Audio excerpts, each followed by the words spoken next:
Before we start, please don't forget to like and subscribe.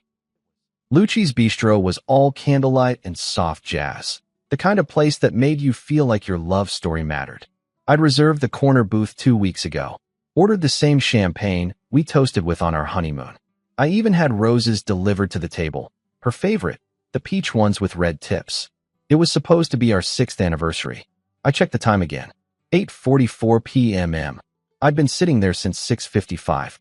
And then, finally, I saw her, Madison, my wife, striding in with that same careless sway she used when she knew she'd already won the argument. "Seriously?" she said, sliding her bag onto the bench without even looking at me. "Why are you glaring? It's not like I planned for traffic." "I called you," I said. "4 times. Work ran late. It happens. No text. No heads up.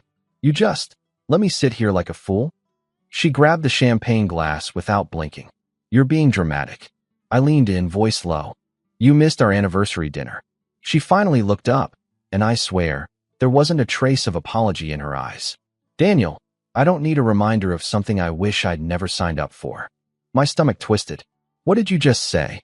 She exhaled slowly, like even answering me was beneath her. "I regret marrying you, okay? There. Happy now?" The air around us went dead. A couple in the next booth paused mid-bite. A waiter froze mid-step. The jazz kept playing, but suddenly it felt out of place, like it didn't belong in the same room as this moment. "You regret every day with me?" She didn't even blink. "Every single one." I sat back, letting the words settle between us. "You know," I said slowly, "I used to think you were just stressed, overworked, burnout." I reached into my coat pocket and pulled something out. My wedding ring. I placed it in the center of the table between the untouched roses and her untouched heart. "But now I see it. You're not tired. You're done." Her jaw tightened, but she stayed quiet. I stood up, buttoning my jacket with steady hands. "I don't need to be anyone's burden, Madison. Especially not yours." "Daniel, sit down. You're embarrassing yourself." I gave a small laugh. "No, I've been doing that for years, loving someone who looked right through me." She reached for my wrist. "Don't you dare make a scene." I pulled my arm back. "You already made it. You just showed up late to it." Gasps rippled around us as I turned and walked out, leaving behind champagne, roses, a ring, and the woman who thought I'd never leave. I got home and didn't turn on the lights. The apartment was too quiet, like it didn't want to admit what had just happened. I set my jacket over the back of the chair, kicked off my shoes, and sat on the edge of the bed, still dressed. I could smell the candle wax on my sleeves from the restaurant. The roses were still in my hand. I stared at them for a second, then dropped them gently into the trash. There were photos of us on the bookshelf, wedding day, honeymoon, backyard barbecues. I picked up one, her in a white dress, laughing into my shoulder. Me, smiling like the world had finally made sense. I looked happy. I wasn't pretending in that photo. I really thought we had something solid. Now, I opened my laptop, clicked into the folder I hadn't touched in months, wedding day highlights. Hundreds of pictures, edited in soft light, all smiles and vows and cake cutting. One after another. I didn't feel anything. Not anger. Not longing. Just blankness. Like the emotional volume had been turned all the way down. And then I did something that surprised even me. I picked up my phone. Took a picture of myself right there on the edge of the bed. No filter. Just me in a black button-down, sleeves rolled, collar slightly loose. The light from the hallway caught the side of my face. I didn't smile. I didn't frown. Just let the camera see me as I was. And then I posted it. Captioned it simply, "Free life of a bachelor." I tossed the phone aside after that, not even sure why I did it. Maybe it was impulsive. Maybe I wanted to feel like I was choosing something, not just reacting. That night, I didn't sleep much. Just stared at the ceiling while the clock ticked past 1 a.m., then 2, then 4. I kept expecting the grief to crash in, but it never did. The next morning, sunlight poured into the apartment like it didn't care. I sat up, rubbed my eyes, and reached for my phone. Notifications lit up the screen. Comments. Messages. Likes. Over 70 overnight. I opened the post. First comment was from Emily C., someone I barely remembered from college. "Dang, looking sharp, Daniel. Welcome back to the fun side winking face." Then Lexi, one of my coworkers. "Took you long enough? Let's get drinks soon." Another message from Brianna. A girl I worked with at a job 3 years ago. You look good. Like, good. I kept scrolling, reading them all. Jokes, encouragement, a few subtle flirtations. No pity, no sadness, just pure energy. Something loosened in my chest. I wasn't a ghost walking through my own life anymore. I went to the mirror and really looked at myself. Same face, same lines. But for the first time in a long time, I didn't see a man who was waiting for someone to love him better. I saw a man who could love himself again. I tossed the wedding photo album into a drawer, not out of anger. Just closure. And as I stood by the window, coffee in hand, sunlight on my skin, one thought came to me clearly. This wasn't the end. This was the first real day of my life. The door slammed so hard the mirror in the hallway shook. I didn't even flinch. I was standing by the living room window, sipping my second cup of evening coffee, watching the light bleed into the clouds over the skyline. I heard her heels stomping down the hall, each step getting louder, sharper, angrier, like a warning shot I had no interest in dodging. Then came the sound of something hitting the kitchen counter. Hard. My phone. You think this is funny? Madison's voice rang out, shrill and full of heat. I didn't answer right away. I took another slow sip. You posted this? She snapped, waving the phone at me like it was a loaded weapon. Bachelor life? Really? While we're still married. I finally turned, calm as glass. Yes. Her eyes flared. You're embarrassing me. I leaned against the window frame. You embarrassed yourself the second you walked into Lucci's and told me you regretted every day with me. That was private. It was loud enough for the table next to us to stop chewing. She crossed her arms, still clutching my phone. You want attention that bad? Needing women to comment. Tell you you're still desirable? Is that what this is about, Daniel? No, I said quietly. This is about me deciding I'm done living under your thumb. She opened her mouth like she had something cutting to say, but nothing came. I kept my voice steady. This post? That photo? It's not a cry for attention. It's a boundary. A boundary, she said, scoffing. You? Since when do you even know what that means? Since last night. She rolled her eyes, circling the room like she couldn't sit still. You think one moody photo makes you some kind of liberated man? I shrugged. No, but it reminded me I don't need your permission to feel like myself again. Oh, you poor, sad man, she snapped. Is that what this is? You're throwing a tantrum because I was late to a dinner? I stepped forward, slow and measured. This isn't about dinner, Madison. This is about every moment I made space for you while you took mine. Every time I stayed quiet to keep the peace while you poked at me, belittled me, drained me. You're being dramatic. No, I said. I'm being honest. She tried to speak again, but I raised a hand. Not harshly, not loud. Just firm. You're not going to twist this. Not anymore. I let you talk over me, dismiss me, gaslight me for years. But I won't be doing that anymore. She took a step back, like she wasn't expecting the calm. You think you're the only one who's miserable? She hissed. I've been drowning in this marriage too. I nodded. Then leave. No one's stopping you. You're just going to throw it all away? I looked around the apartment, the neutral walls, the framed wedding photo still hanging by the coat rack, the dining table where we'd barely spoken in months. There's nothing left to throw. She was silent then. I watched her jaw work through 100 unsaid words. Her hands trembled a little, whether from rage or fear, I couldn't tell. Probably both. And when she finally spoke again, her voice dropped. Lower, bitter. You think those women online are going to fix what's broken in you? No, I said. They're not meant to. But they reminded me I'm not as invisible as you made me feel.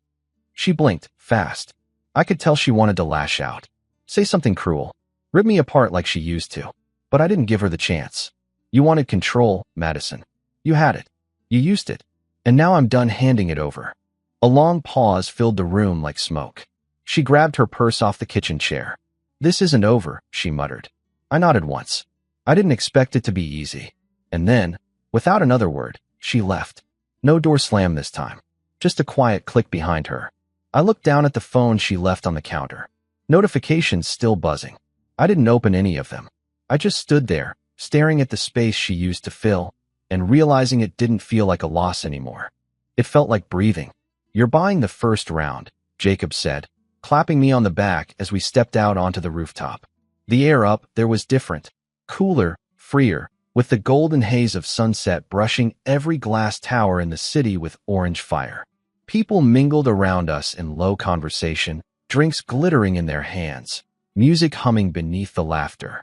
I hadn't been out like this in a while. Not since. I don't know. Maybe since Madison started calling everything that made me smile a distraction. Jacob grinned and waved down a waitress. 2 old fashions. Strong ones. I followed him to a corner couch that overlooked the skyline. The view was ridiculous, like something off a postcard. Nice spot, I muttered, easing into the seat. He kicked his feet up. Only the best for a newly emancipated man. I shook my head. It's not official yet. Doesn't matter. That post of yours. You already set fire to the bridge. Cheers to that. The drinks arrived, and we raised glasses. To freedom, he said. To remembering who the hell I am, I added. He laughed. That too.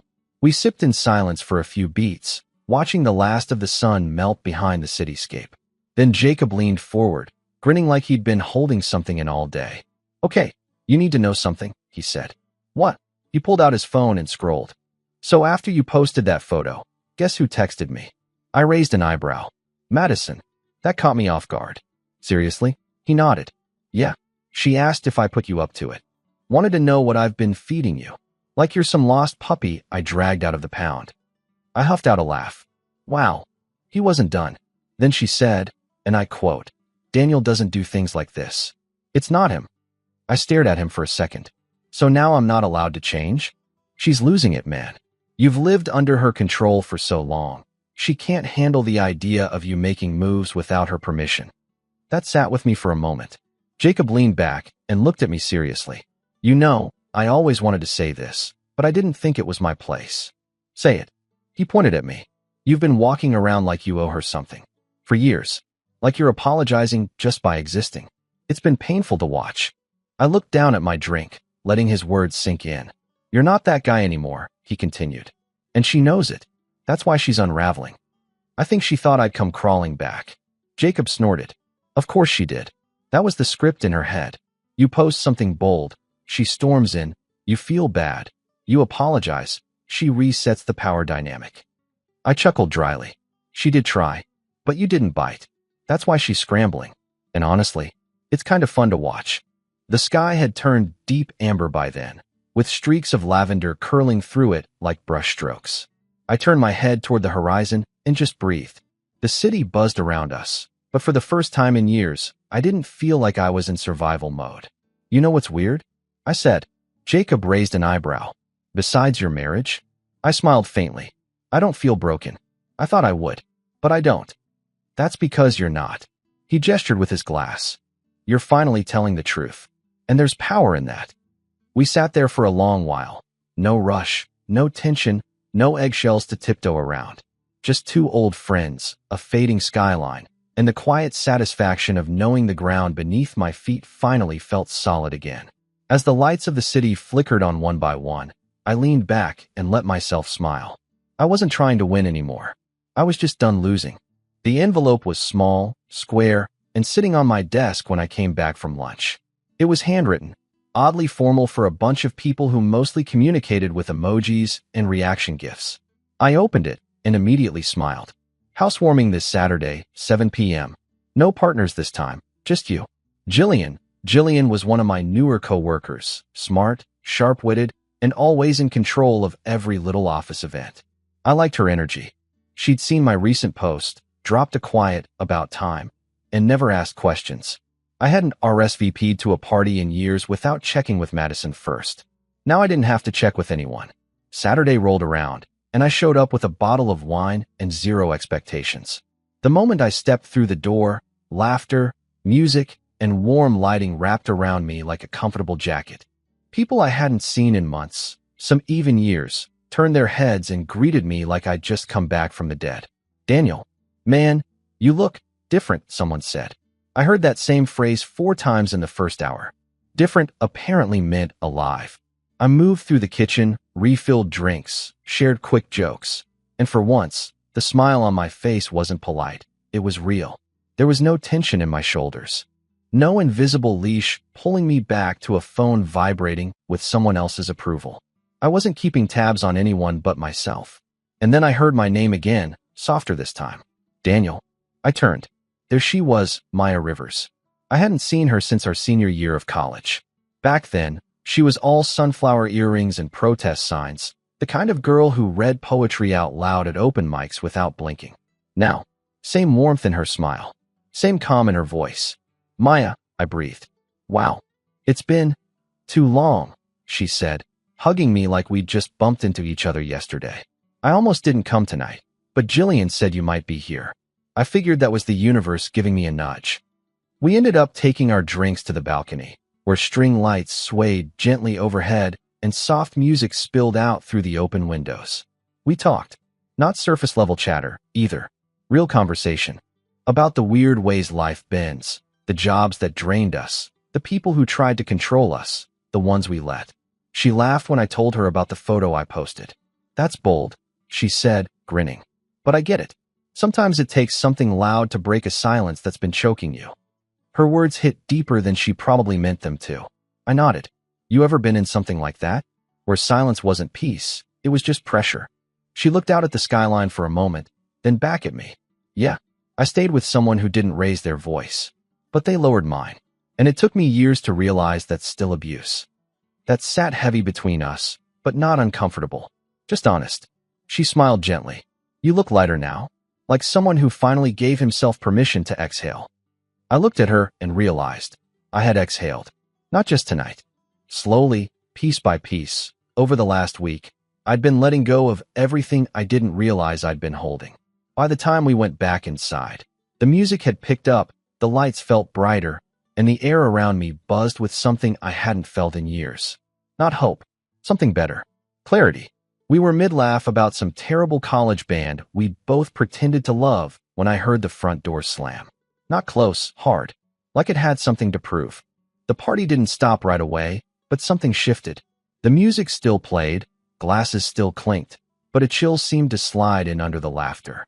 Maya's smile faded as her eyes flicked over my shoulder. Daniel, she whispered. I turned around, and there she was. Madison, in a blazer too formal for a Saturday night. Hair pulled into a tight bun like she came to deliver a courtroom verdict. Her eyes scanned the crowd until they locked onto me, and I saw it. Pure rage dressed up as composure. It was the same look she wore the first time I forgot to pick up almond milk. Except now, there was an audience. Oh wow, she said loudly, striding through the room. There he is, living his best little bachelor fantasy. Conversations died like a switch had been flipped. Madison, I began, but she didn't stop. She waved her phone in the air. You think I wouldn't see it? The posts, the comments, the little party boy smile. Her eyes darted to Maya. And who's this? Rebound number one? Maya stiffened, but didn't move. I stayed exactly where I was. Madison, I said evenly, you're not supposed to be here. She laughed bitterly. Oh, sorry. Was there a velvet rope outside? Do you own this party now too? Jillian came up behind her, cautious. Hey, maybe this isn't the right place for, Madison turned on her. Oh, don't worry, I'll be gone in a second. I just wanted to congratulate the great Daniel Brooks for finally growing a spine. She turned back to me. Tell me, how long were you planning this little freedom tour? Before or after you made me look like the villain online? I didn't raise my voice. I didn't move. I just looked her in the eye and said clearly, this is why I left. It silenced the room in a way nothing else could have. Her lips parted like she had another line ready, but nothing came out. The air was thick with attention. People weren't pretending to look away anymore. The whispers had already started, spreading like cracks across glass. Madison's jaw clenched. So that's it. You're just going to humiliate me like this? You did that all on your own, I said quietly. She glanced around the room, realizing the silence wasn't sympathy, it was judgment. She looked small for the first time in years. And beneath all that fire in her eyes was fear. She blinked, swallowed, and without another word, turned on her heel and pushed past the guests. The door slammed behind her. The music crept back in a moment later. Low, hesitant. I felt every gaze on me, but no one said a word. Maya touched my arm gently. You okay? I let out a breath. Yeah, actually, I am. The lights seemed warmer again. The room, safer. And for the first time in a long, long while, I didn't feel the need to explain myself. If this part resonates, Give the video a thumbs up. It took almost an hour for the energy in the room to return to normal. People laughed again, sure, but not the same way. Not as freely. Not with me in the room. Everyone kept sneaking glances like they were waiting for an aftershock. I didn't blame them. Madison had a way of ripping the air out of a place and leaving it gasping. I stayed by the kitchen, helping Jillian with dishes neither of us really cared about. Just something to do. Something to ground the moment. Maya, for her part, gave me space. She didn't hover or pretend she wasn't affected. But she stayed close enough that I could feel it, her steadiness. Eventually, when the noise picked back up and people forgot to whisper, I walked over to her. "You want to get some air?" I asked. She looked up and nodded. "Yeah, I do." We stepped out into the backyard. It was quiet out there, the sounds of the party muffled by the sliding glass door. Lights strung between two trees flickered gently, swaying in the breeze. For a moment, we didn't say anything. I leaned against the wooden railing of the porch, watching my breath fog slightly in the cold. "She's not done," I said finally. Maya stepped beside me. "No, she's not.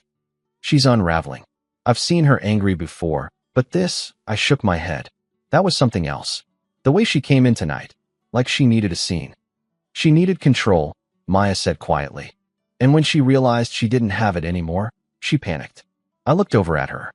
"She always hated parties like this," I murmured. "Said they were shallow.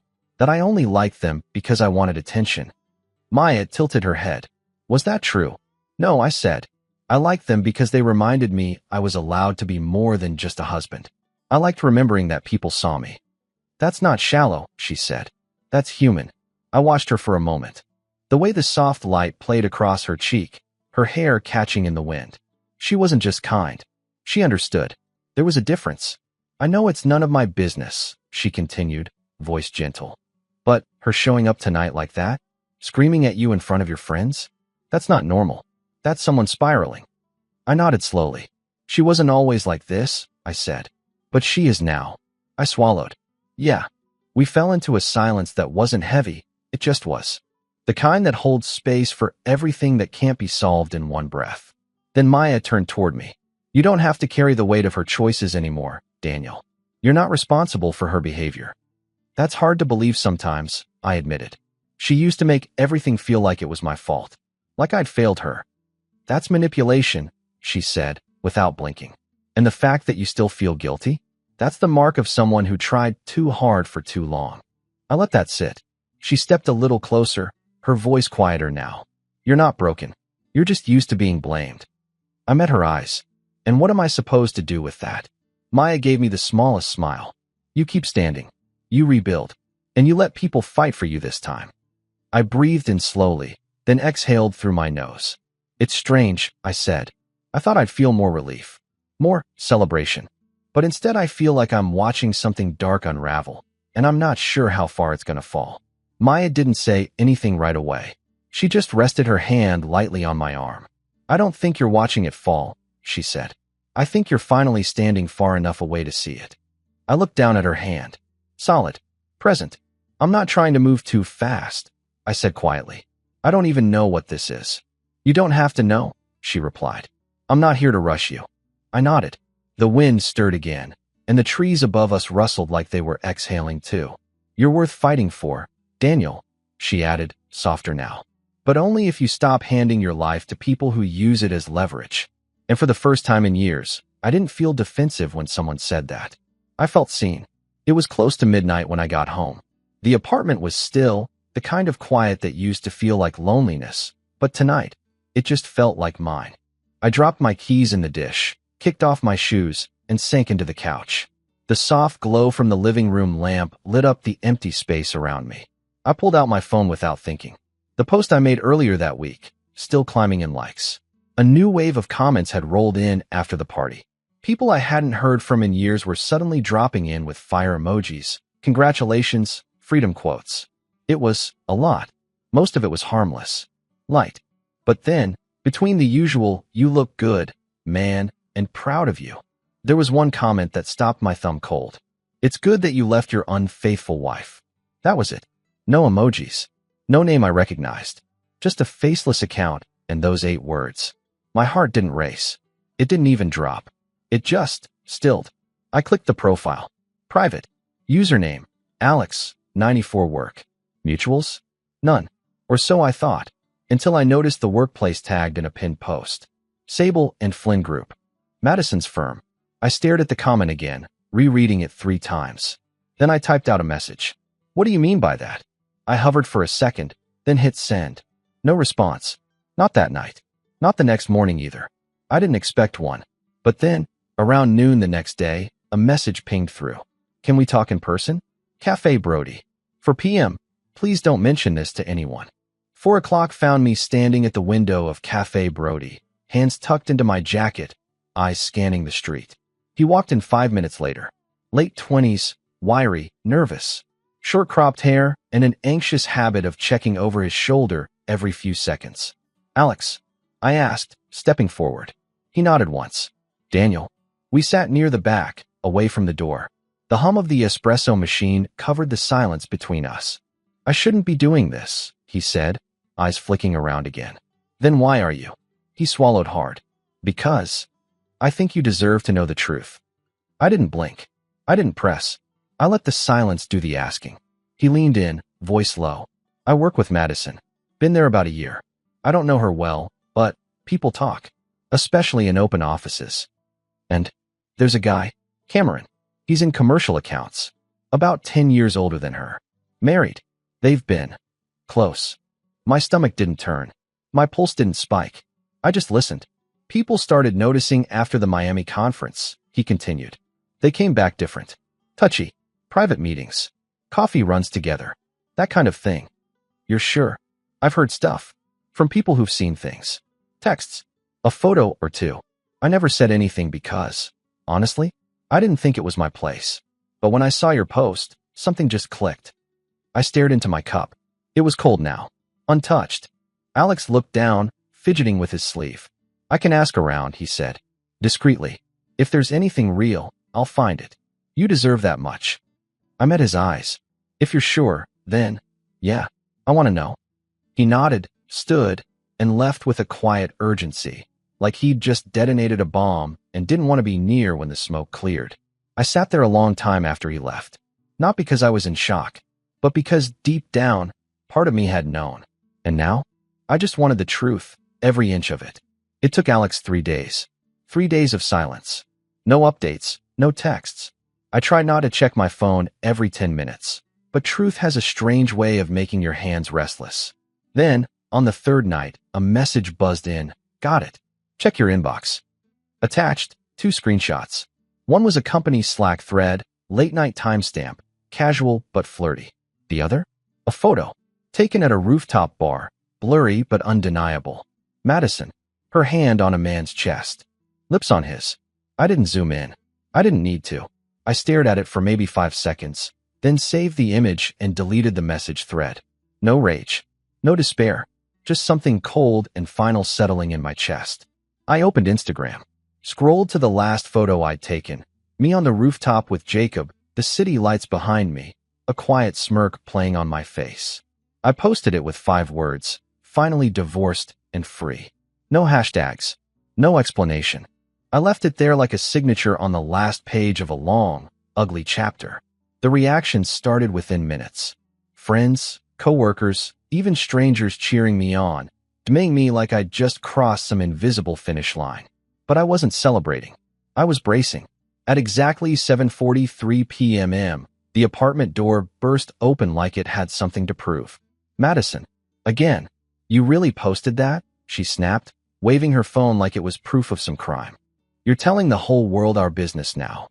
I stayed seated on the couch, arms folded. It's not our business anymore. You are unbelievable, she spat. Is this your new personality now? Public pity parties and passive-aggressive captions? I stood slowly, walked to the coffee table, and picked up my phone. Funny you'd call it passive-aggressive. She scoffed, pacing now. What are you even trying to prove, Daniel?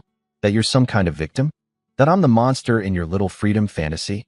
No, I said, unlocking my phone. But if the shoe fits, she whirled on me. You don't get to do this. You don't get to rewrite the whole story just because you're bitter. I held up the screen. She went still. One glance at the photo, and her face drained of color. I didn't know anyone saw that, she whispered. I let the silence settle between us. Heavy, cold. Madison took a shaky breath, stepping closer. It was one night. One stupid night at a conference, and I didn't mean for it to go anywhere. But it did. I felt disconnected, she said, voice trembling. You were pulling away, and I was lonely, and Cameron was just there. I tilted my head. So was I. She swallowed hard, tears welling up now. Daniel, please. It wasn't love. It was just a moment. No, I said firmly. It was a decision. She moved closer. I made a mistake. No, I cut in. You made a choice. Her mouth opened, then closed. She wasn't crying for what she lost. She was crying because she'd been caught. And for the first time, I didn't try to comfort her. I stepped back, out of reach. I'm not angry, I said. I'm done. She stared at me like she didn't recognize who I was. And in truth, maybe she didn't. Because the man who stood here now, he didn't flinch. He didn't fold. He let the truth hang between them, sharp and undeniable. Madison turned away, shoulders shaking. But I didn't chase her. I watched her walk out. And this time, the door didn't slam. It closed slowly, softly, like even it knew this was the end. The next morning was quiet. No banging on the door. No last-minute pleading texts. Just a knock, measured, polite. A courier. Inside the envelope, final divorce papers, her signature scrawled next to mine in a hand that looked nothing like it had the night she wrote her vows. I didn't hesitate. I signed. The pen didn't even stutter. It was strange how unceremonious it felt. Ending something that once felt like forever with a ballpoint pen and a click of the lid. But it was done. Later that day, the fallout began to ripple. It started with a message from Alex. Heads up. The photos circulating internally now.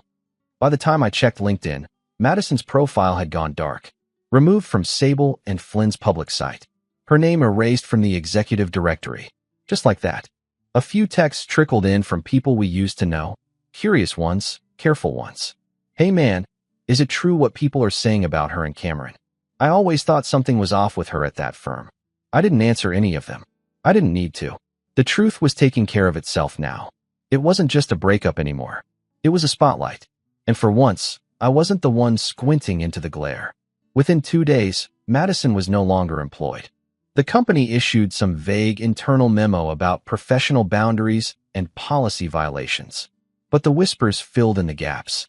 People love a scandal, especially when the villain is someone who once acted untouchable. Her social media went quiet.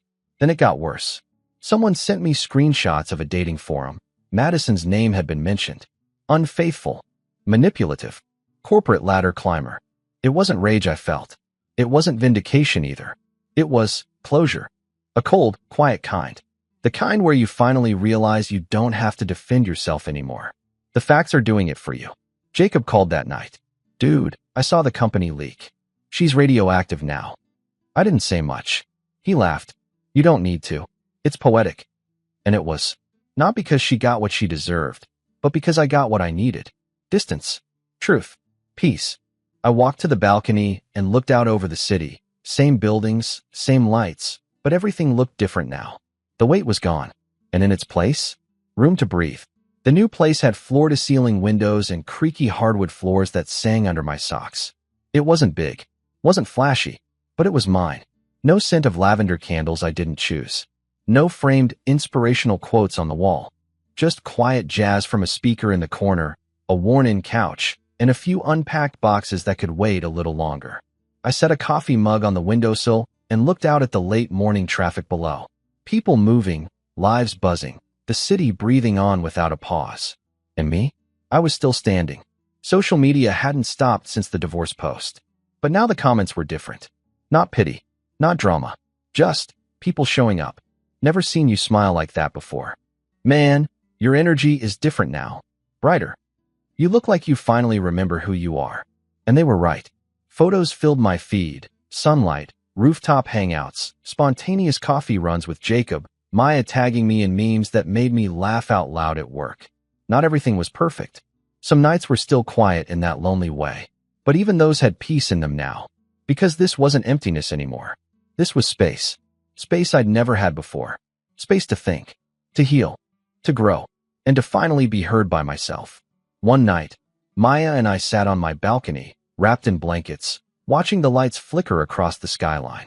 She sipped her tea and leaned her head back. You ever think you'd get here? No, I said. But now I can't imagine going back. We didn't say much after that. Didn't need to. Some goodbyes aren't tragedies. Some are doorways. And mine was the beginning of life I almost forgot I deserved. And that was the end of my story. But before you go, can I ask you something? When Alex risked his job to tell me the truth about Madison, do you think he did the right thing? Or would you have stayed quiet in his place? Drop your thoughts in the comments. I really want to know. And if this story made you feel anything, hit that like button and subscribe for more.